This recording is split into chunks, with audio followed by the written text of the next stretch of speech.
अरे लैब खाली? डॉक्टर सालुंके कहां गए?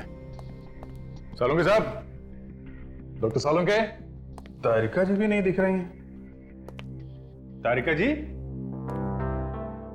तारिका जी, कहीं सालुंके साहब और डॉक्टर तारिका डिनर के लिए तो नहीं है साथ में? नहीं नहीं, मतलब ऐसे थोड़ी ना हो सकता है।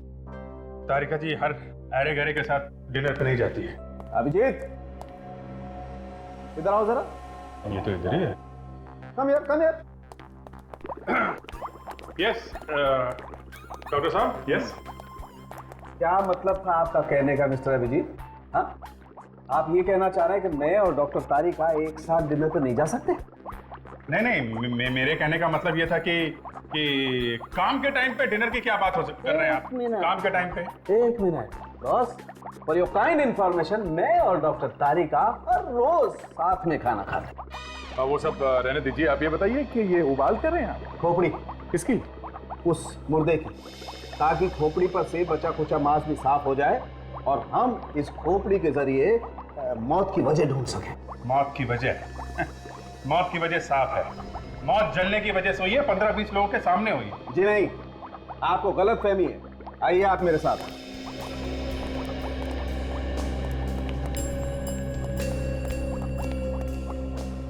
अभिजीत साहब, इस आदमी की मौत 3 दिन पहले हुई और आज जो इसे जलाया गया था वो तो इसकी लाश थी। बड़ी अजीब बात है। खूनी को अगर लाश जलानी थी तो किसी सुनसान जगह पे जला देता। ऑडिटोरियम में सबके सामने क्यों? हाँ, और ये लाश 3 दिन से थी कहाँ पे? अभिजीत, वो बाद में सोचेंगे, पहले देखते हैं कि खोपड़ी हमें क्या कहानी सुनाती है। आओ जरा।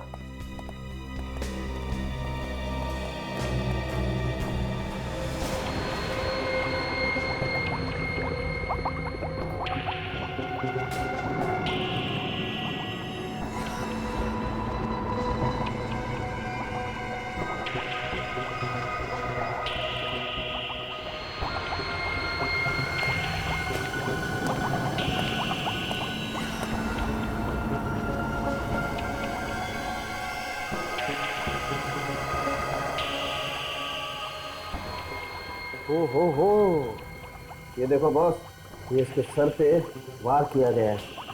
कैसे पिचक गया? किसी भारी चीज से वार किया गया सर पे। और ये नहीं बॉस, ये इसका चेहरा देखो।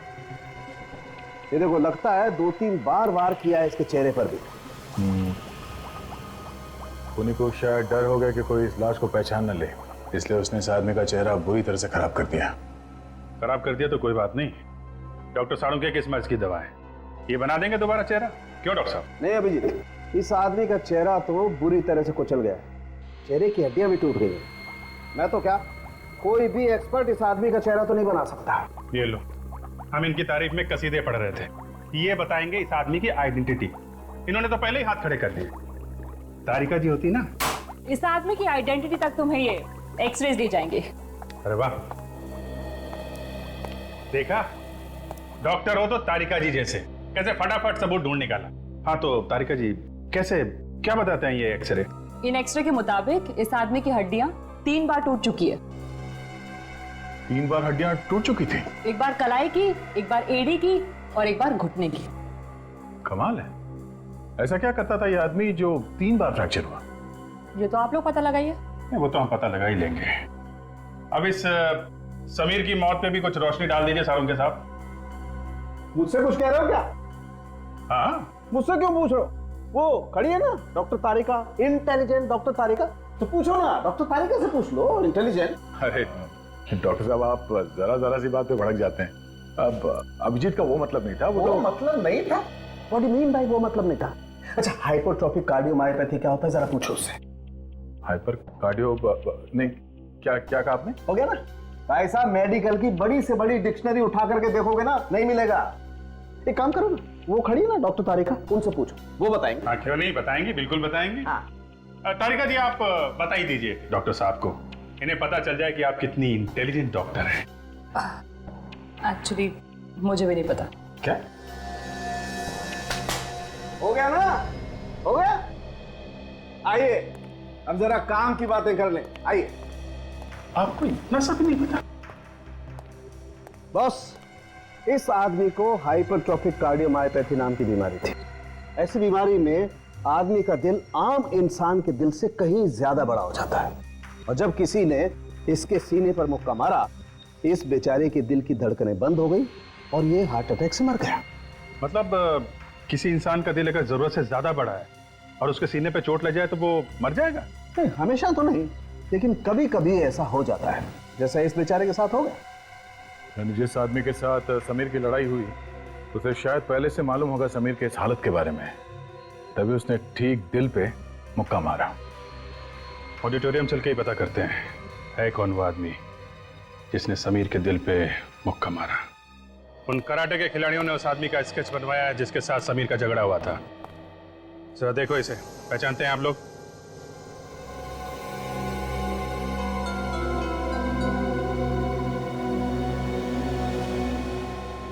क्या हुआ? हाँ, मुंह पे ताले क्यों लगे? मुजरिम को बचाने वाला भी उतना ही बड़ा गुनहगार होता है। अगर जानते हो तो चुपचाप बता दो। ये केशु है। केशु? कौन है ये केशु? इस ऑडिटोरियम में साफ सफाई किया करता था। करता था? मतलब? पिछले हफ्ते मैनेजमेंट ने इसे नौकरी से बाहर निकाल दिया। नौकरी से बाहर निकाल दिया? क्यों? समीर ने इसकी शिकायत कर दी थी। कैसी शिकायत? उसने केशु पर चोरी का इल्जाम लगाया था। अच्छा अच्छा, तो ये बात है। केशु समीर पर बहुत भड़का हुआ था। जाने से पहले उसने समीर को धमकी दी थी कि वो उसे जान से मार देगा, और उसने धमकी को पूरा भी कर दिया।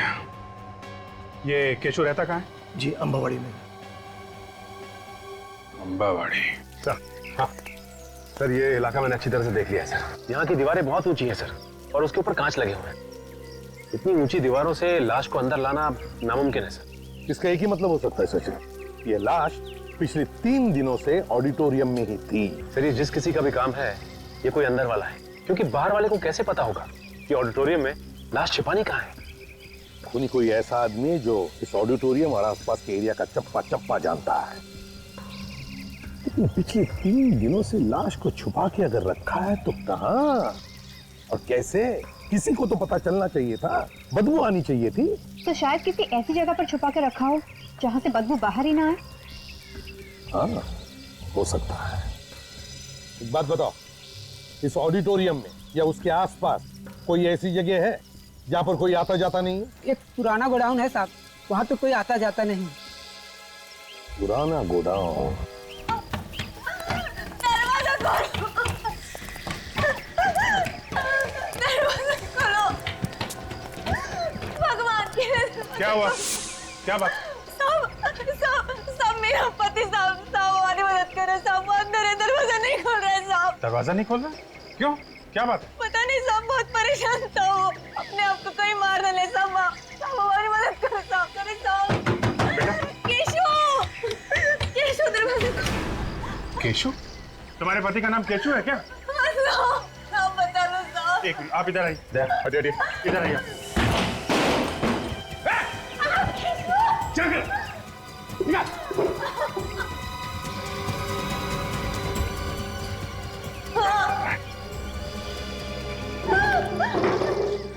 अरे केशु, क्या कर रहे थे तुम? क्या कर रहे थे? एक बार भी नहीं सोचा मेरे बारे में, अपने बच्चे के बारे में? तुम्हें अगर कुछ होता था तो हमारा क्या? मैं जीना चाहता हूँ, मर जाना चाहता हूँ मैं।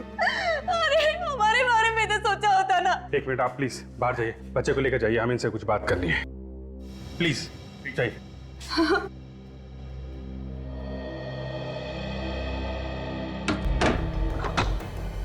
फांसी पे चढ़ने का बहुत शौक है, हैं? तेरा ये शौक कानून पूरा करेगा, समझा? कानून? हाँ कानून। समीर का खून किया ना तूने? समीर मर गया क्या? अच्छा, बहुत भोला बन रहा है। पहले समीर का खून किया, पूछता है समीर मर गया क्या? मैंने नहीं मारा उसे, मैं तो बस उसके साथ हाथापाई करने गया था। क्यों? झगड़ा क्यों करने गया था समीर के साथ तू? चोर कहा था उसने मुझे। चोर नहीं हूं मैं, उसकी वजह से मेरी नौकरी गई थी। आज 3 दिन से मेरे बीवी बच्चा कुछ नहीं खाया। इसलिए मैं मरना चाहता हूँ, अपने बच्चों की हालत नहीं देखना चाहता हूँ। खुद को फांसी लगा के एक बार भी नहीं सोचा कि तुम्हारे बाद तुम्हारे बीवी बच्चों का क्या होगा, कैसे रहेंगे वो लोग? चाहे तुमने ये सब जानबूझ के किया है या नहीं, सच्चाई तो यही है, तुम्हारी मुक्के की वजह से समीर की मौत हुई। कानून की नजर में तुम्हें खूनी हो। अब रोने से क्या फायदा है? ना तो तुम चोरी करते, ना ये दिन देखना पड़ता। नहीं, मैं चोर नहीं हूँ, मैंने चोरी नहीं किया। फिर समीर ने तुम पे चोरी का इल्जाम क्यों लगाया? ये बात तो उससे मैं पूछने गया था कि उसने मेरे पर झूठा इल्जाम क्यों लगाया, और पूछते पूछते खून कर दिया है? तुम चलो हमारे साथ चलो। मुझे छोड़ दीजिए साहब, मैंने खून नहीं किया साहब। मेरे बीवी बच्चों का क्या होगा साहब? तुम्हारे बीवी बच्चों का ख्याल हम रखेंगे, पर तुम्हारा फैसला अदालत करेगी। चल उठ।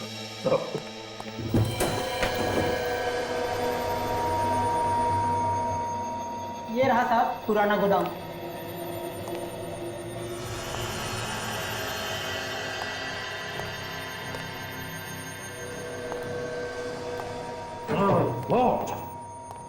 कितनी बदबू! इसका मतलब है लाश को यहीं पर कहीं छुपा के रखा था, इसी जगह में। सचिन, काजल, जगह का कोना कोना छान मारो, देखो अच्छी तरह से कुछ मिलता है क्या।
हाँ सचिन, कहाँ हो? हाँ सर, सीधे जाके लेफ्ट।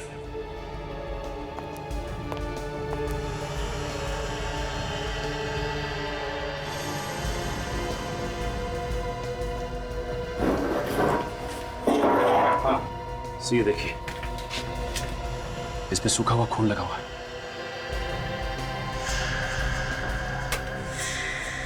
प्लास्टिक का शीट और सूखा हुआ खून, इसका मतलब है लाश को इस प्लास्टिक के शीट में लपेट कर रखा था। आर्टिफिशियल स्वीटनर तो इसे चीनी की जगह यूज किया जाता है। नॉर्मली डायबिटीज के पेशेंट्स यूज करते हैं। इसका एक ही मतलब हो सकता है, या तो मरने वाले को डायबिटीज थी या फिर खूनी को डायबिटीज है। सर एक बात समझ में नहीं आई, खूनी ने जब लाश जलाई तो वो गोडाउन से लेकर आया होगा, और गोडाउन से लाश लाते वक्त उसे यहाँ इस फर्स्ट फ्लोर के कॉरिडोर से गुजरना पड़ा होगा। यहाँ से फिर वो मेन एंट्रेंस से बाहर निकला और यहाँ पे उसने लाश जलाई। तो इस पूरे रास्ते पे उसे किसी ने देखा कैसे नहीं? वही तो, किसी ने देखा कैसे नहीं? ये कराटे वाले बच्चे ऑडिटोरियम में प्रैक्टिस कर रहे थे, वॉचमैन सो रहा था और मैनेजर कैबिन में बैठा था। बस खूनी ने मौके का अच्छा फायदा उठाया, लाश को जलाया और गायब हो गया।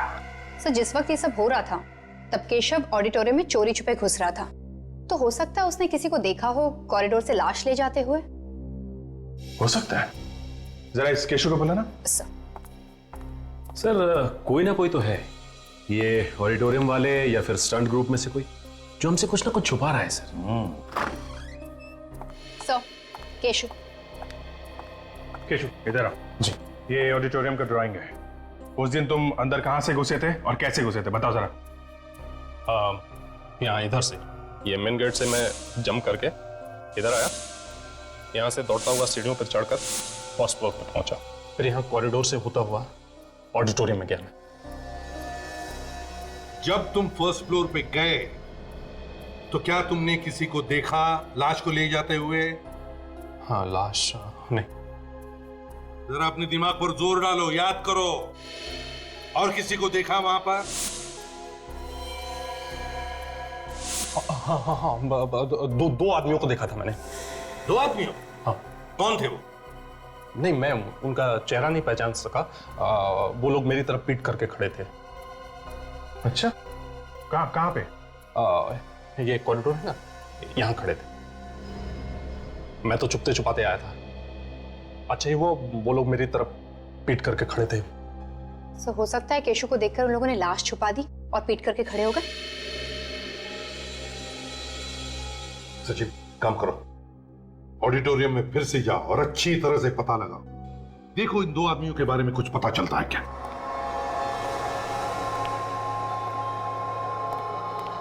क्या बात है डॉक्टर साहब, आपने हमें ऐसे अर्जेंटली बुला लिया जैसे आपको खूनी का पता चल गया।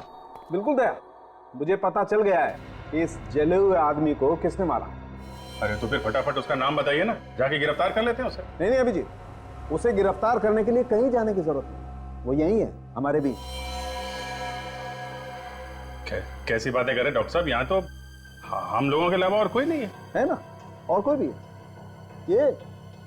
ये समीर, बॉस, इस समीर ने मारा है इसे। ये देखो, ये जो स्वीटनर की बोतल तुम लोगों को मिली है गोदाम में से, बॉस इसी किस्म का स्वीटनर मुझे इस समीर के पेट में से मिला है। हो सकता है कि समीर जब इस लाश को गोदाम में रख रहा था, ये स्वीटनर की बोतल इसकी जेब में से गिर गई। हो सकता है डॉक्टर साहब किसी और ने ये स्वीटनर वहां रख दिया हो, सिर्फ समीर को फंसाने के लिए। हाँ, सभी लोगों को मालूम होगा कि समीर ऐसा स्वीटनर इस्तेमाल करता था, पर ऐसा स्वीटनर तो कहीं भी मिल सकता है दुकान में। मिल सकता है अभिजीत, ऐसा स्वीटनर तो मिल सकता है, मगर ये जो प्लास्टिक, जिस प्लास्टिक में इस लाश को लपेट करके रखा गया था जलाने से पहले, इस प्लास्टिक पे मुझे इस समीर की उंगलियों के निशान मिले। डॉक्टर साहब, जब इस आदमी की लाश जलाई जा रही थी तब ये समीर ऑडिटोरियम के अंदर था, केशु के साथ लड़ रहा था, तो फिर इसकी लाश किसने जलाई? हो सकता है इस खून में समीर के साथ उसका कोई पार्टनर मिला हुआ। हाँ, ये हो सकता है। चलो, अभी तक का केस सॉल्व हो गया है।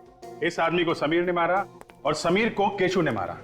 अब सिर्फ हमें यह पता लगाना कि समीर का वो पार्टनर कौन है जिसने इस आदमी को जलाया है। 1 मिनट अभिजीत, केस अभी सॉल्व नहीं हुआ बॉस। समीर की मौत का कारण केशु नहीं है, इसकी मौत का कारण कोई दूसरा आदमी। क्या मतलब? समीर की मौत केशु के मुक्के की वजह से हुई है? मानता हूं दया, केशु का मुक्का एक वजह है, मगर इस समीर की मौत का असली कारण वो आदमी है जिसकी वजह से इस समीर का दिल इतना बड़ा हो गया कि एक मामूली सी लड़ाई में भी बेचारा मारा गया। तो फिर वो आदमी कौन है जिसकी वजह से इस समीर को दिल की बीमारी हुई? बॉस, वो आदमी ऐसा है जिसने इस समीर के स्वीटनर में एक खास किस्म का ड्रग मिलाया है। स्वीटनर में ड्रग? हाँ दया, हमें इस समीर के स्वीटनर में एक खास किस्म का ड्रग मिला है, रे ऑल सॉप नाम का, जिसकी वजह से इसके दिल का साइज इतना बड़ा हो गया कि एक मामूली से झगड़े में भी ये बेचारा मारा गया। तो ये भी तो हो सकता है कि जिस आदमी ने इसके स्वीटनर में ड्रग्स मिलाई है उसे ये भी मालूम हो कि केशु समीर से लड़ने आने वाला है। हो सकता है, बिल्कुल हो सकता है। उस आदमी को पता होगा इस बात का और इसीलिए उसने इसके स्वीटनर में वो ड्रग मिला दी ताकि केशु आए, एक मामूली सा झगड़ा हो और इसकी मौत हो जाए। थैंक यू सालुंके साहब, थैंक यू वेरी मच।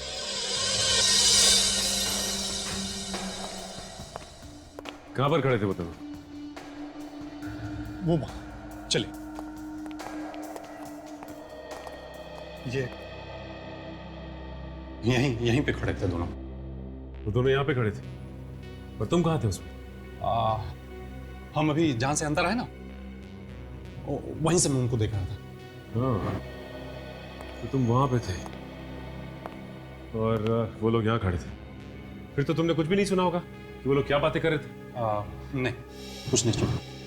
वैसे तुम्हें कुछ याद है कि वो लोग यहाँ पे खड़े होकर क्या कर रहे थे? हाँ? एक आदमी यहाँ खड़ा था और दूसरा आदमी ये यहाँ खड़ा था। दोनों ऐसे खड़े थे। दोनों यहाँ छुप के बाहर की तरफ खड़े थे मतलब? अच्छा, एक मिनट हटिए।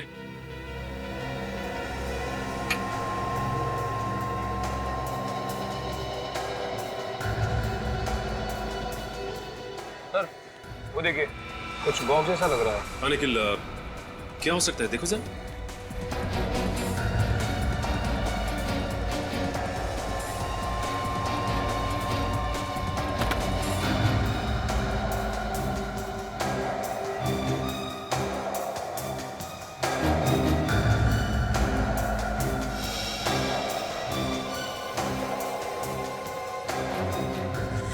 इसमें तो जले हुए पेपर्स हैं। जले हुए पेपर्स?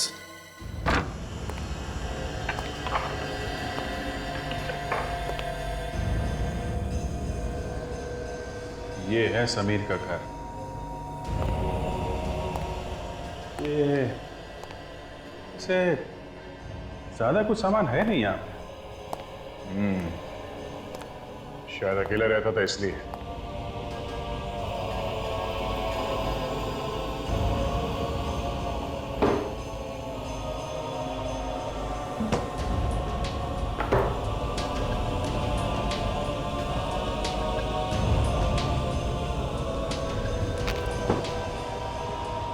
अभिजीत, ये देखो, पुराना अखबार मैट्रेस के नीचे छुपा के रखा था। शायद कोई जरूरी बात छपी है इसमें। पड़े पड़े बिल्कुल घिस गया है। क्या हो सकता है? Karate champion? ये फोटो में किसी को कराटे का अवार्ड मिल रहा है। ये समीर भी तो कराटे का स्टूडेंट है। ये समीर? फोटो बिल्कुल घिस गई है, पता नहीं चल रहा है। जबलपुर टाइम्स से काम करते हैं। इस अखबार के ऑफिस से इस आर्टिकल की एक साफ कॉपी मंगवा लेते हैं, पता चल जाएगा चक्कर क्या है। लगता है ये सारे पेपर्स उन्हीं दोनों ने जलाए जिसे केशु ने वहां पे देखा था। हाँ सर, जरूर इन कागजों में सबूत छुपा होगा, तभी तो जला के राख कर दिया इसे।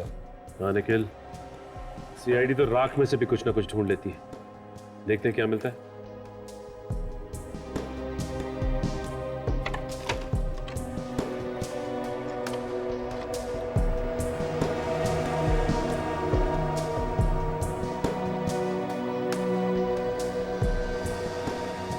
ये देखो निखिल, इसके ऊपर किसी क्लिनिक का नाम लिखा है, डॉक्टर प्रवीण कुमार, राजशिला क्लिनिक, जबलपुर।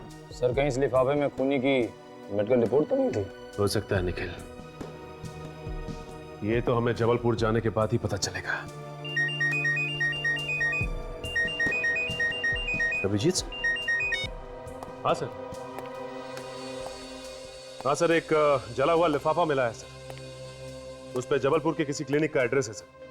हाँ, डॉक्टर प्रवीण कुमार, राजशिला क्लिनिक, जबलपुर। हम लोग मुंबई से आए। कमाल है, लोग जबलपुर से इलाज कराने मुंबई जाते हैं और आप मुंबई से जबलपुर आए हैं। हाँ, ऐसा कभी कभी हो जाता है। सीआईडी को कभी कभी मुंबई से आना ही पड़ता है। क्या सीआईडी? जी हाँ। आप जरा ये लिफाफा देखिए, ये आपके यहाँ का है?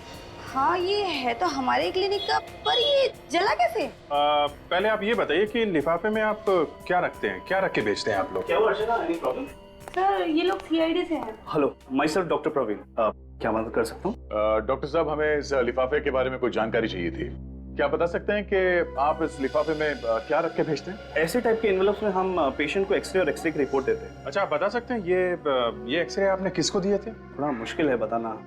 अच्छा, इस नंबर से कुछ पता चल सकता है? हाँ, ये बता सकते हैं। अर्चना, जरा जाके चेक करो 321 नंबर हमने किसे दिया है। जी सर। जल्दी। I'll just check it, sir.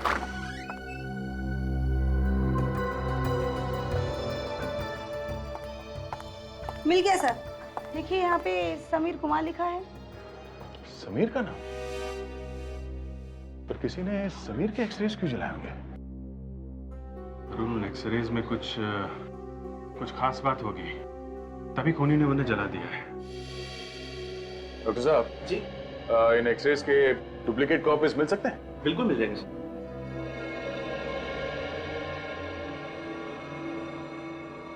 तो ये एक्सरे समीर के हैं? जी। श्योर? कोई गलती तो नहीं हो रही? गलती कैसी? जबलपुर जाके क्लिनिक के अंदर खुद हमने पता किया है, ये एक्सरे समीर के हैं। ओके, एक मिनट, होल्ड ऑन।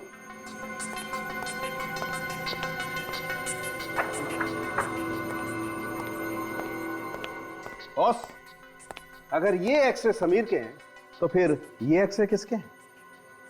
ये एक्सरे इस जले हुए आदमी के हैं जो डॉक्टर तारिका ने निकाले थे। बिल्कुल बिल्कुल वही एक्सरे। तो भाई साहब, मेहरबानी करके आप जरा ये एक्सरे मैच करके देखिए।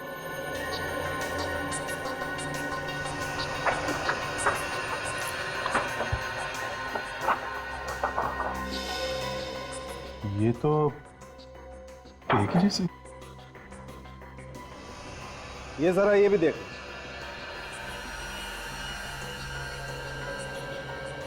माय गॉड, ये सारे एक जैसे एक्सरे। एक जैसे नहीं है बॉस, एक ही आदमी के हैं।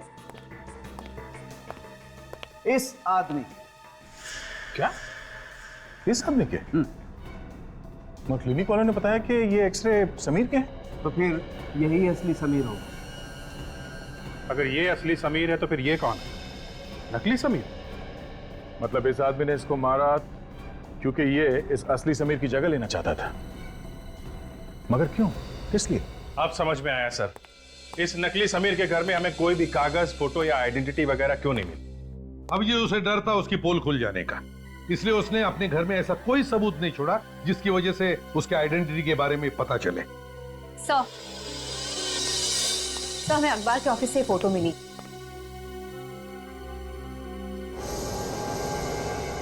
हो तो ये है असली समीर। ये देखो ट्रॉफी ले रहा है। हाँ सर, जिसे हम समीर समझ रहे थे वो कुणाल है। क्या? तो ये कुणाल जो है समीर की जगह लेना चाहता था, इसलिए उसने समीर का खून कर दिया और खुद स्टंट ग्रुप का हिस्सा बन गया। हाँ सर, और ऑडिटोरियम में समीर को कोई भी नहीं जानता था, इसलिए कुणाल को ही असली समीर समझ बैठे।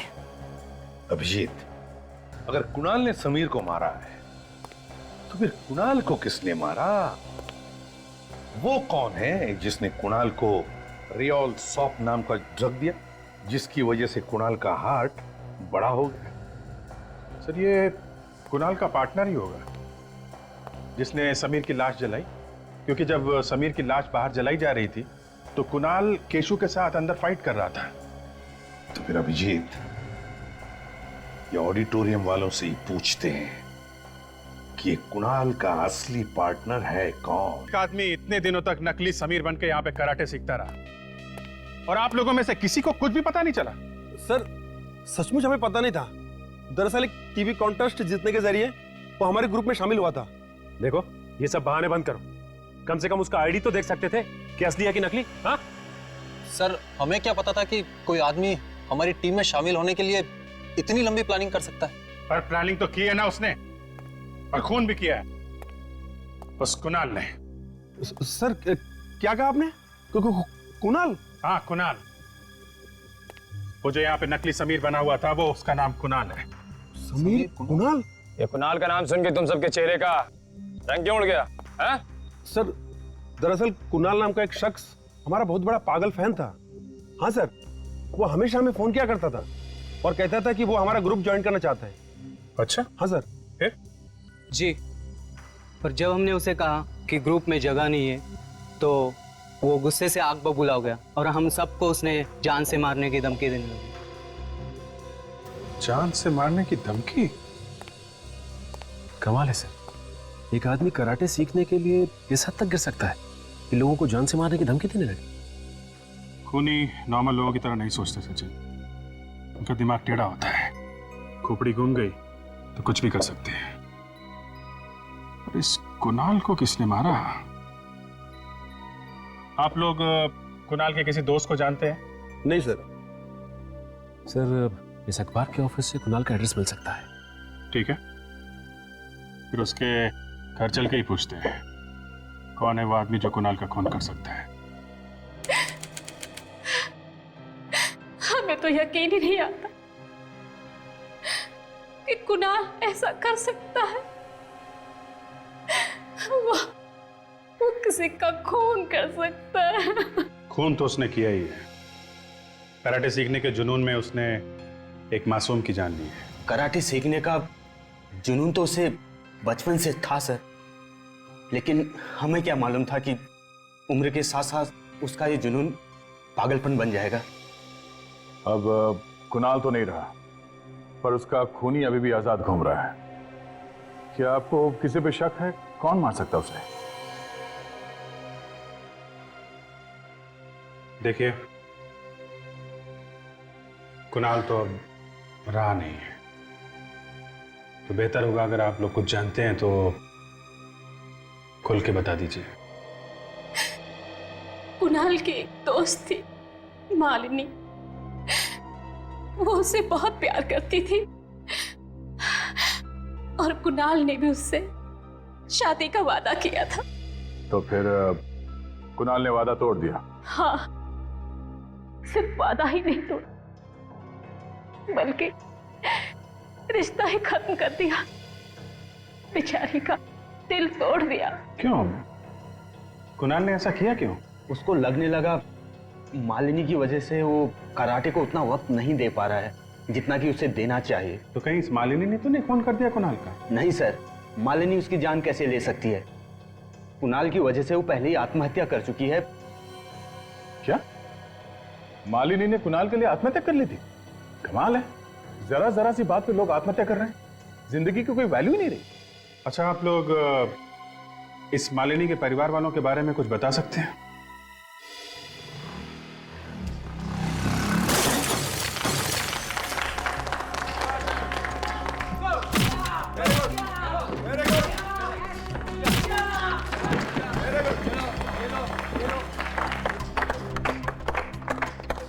नहीं, कोई बात नहीं, आप लोग अपनी प्रैक्टिस जारी रखें। क्या बात है सर? खूनी का पता चला क्या, जो आपने हम सबको यहाँ पे बुलाया? हाँ, खूनी का पता चल गया है, तो सोचा खुद आकर यहाँ सबको बता दे। सर, कौन है खूनी? सर पहले इन लोगों को वो कहानी सुना देते हैं। कहानी? कैसी कहानी सर? कहानी सुना दे? सर चलो ठीक है, तो फिर सुनिए। ये कहानी है समीर नाम के एक लड़के की, जिसने एक टीवी शो जीता रहा, जिसकी वजह से उसे यहां आकर कराटे सीखने का मौका मिल गया।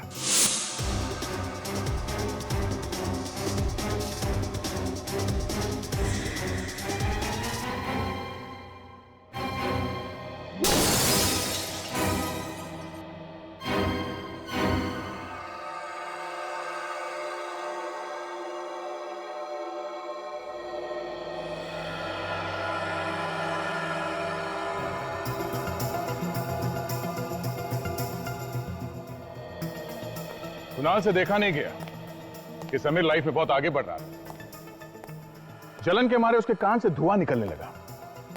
उसने एक प्लान बनाया। उसने प्लान बनाया कि समीर को मार देता हूं और मैं उसकी जगह ले लेता हूं।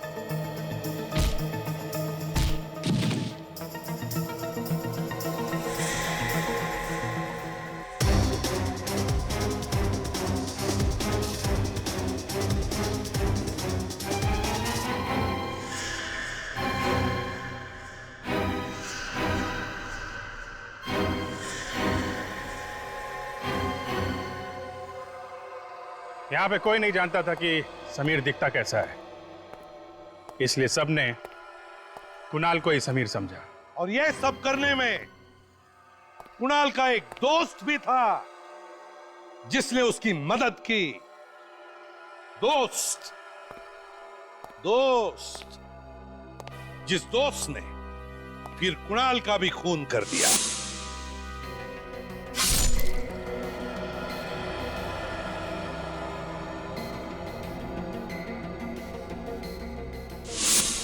लेकिन ये दोस्त है कौन? ये वो आदमी है जिसकी बेटी ने कुणाल की वजह से आत्महत्या कर ली थी। अपनी बेटी की मौत का बदला लेने के लिए वो यहां तक पहुंच गया। आत्महत्या?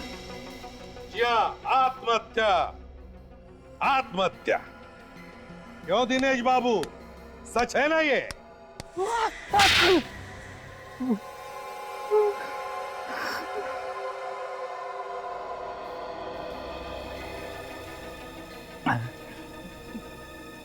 मैंने जो किया उसका मुझे कोई अफसोस नहीं है। बेटी की मौत का बदला दूसरे का खून करके नहीं लिया जाता। आपको क्या मालूम खुद की औलाद खोने का गम क्या होता है? इनसे ये मत पूछना कि औलाद खोने का गम क्या होता है। अपने बेटे को अपने हाथ से गोली मारी इन्होंने, और उस वक्त सर के लिए ड्यूटी पहले थी, बेटा बाद में। तुम्हारी तरह नहीं कि बदले की आग में खून करने निकल पड़े। यहाँ के तुमने कुणाल से दोस्ती कर ली? उससे दोस्ती भी कर ली और समीर का खून करने के लिए भी तैयार हो गए। कुणाल समीर से पहले यहाँ आया था। मैं सर समीर, आपसे बात हुई थी। हेलो समीर। हेलो। हाय समीर। सर रिसेंट जो टीवी शो था मैंने वो जीता था और आपका ग्रुप ज्वाइन करने की मेरी दिली तमन्ना थी। उसका विश्वास जीतने के लिए मैंने यही सफाई कामगार की नौकरी कर ली। जैसे असली समीर यहाँ आया, हमने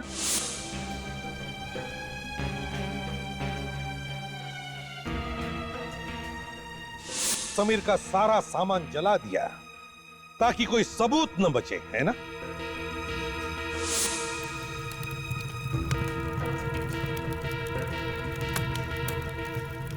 और कुणाल का खून कैसे किया? उसकी चाय में कुछ मिलाता था ना, जिससे उसे हार्ट अटैक आ जाए? हाँ सर, मैंने ही केशु को भड़काया था। वो कुणाल को मारने आया। झगड़े में केशु ने उसके सीने में घूंसे मारे और फौरन कुणाल को हार्ट अटैक आ गए। मैं तो नहीं हूं साहब। नहीं जाओ। ऐसा करो सोनिया। साहब, साहब, मैं चोर नहीं हूं साहब। ये ना सब उस समीर की वजह से हुआ है। समीर ने ही तुम्हारी शिकायत करी। समीर ने करी? मैं समीर को जान से मार दूंगा। और फिर मैंने समीर की लाश जलाई और सबको बुलाने भागा ताकि कुणाल मतलब नकली समीर अकेला रह जाए जब उसकी मौत हो। जितना दिमाग तुमने दो दो खून करने में लगाया, अगर उतना ही दिमाग किसी अच्छे काम में लगाते तो आज जेल में नहीं जाना पड़ता। अब 15-20 साल तक जेल में सड़ते रहना, तब तक फांसी का ऑर्डर आएगा ही आएगा।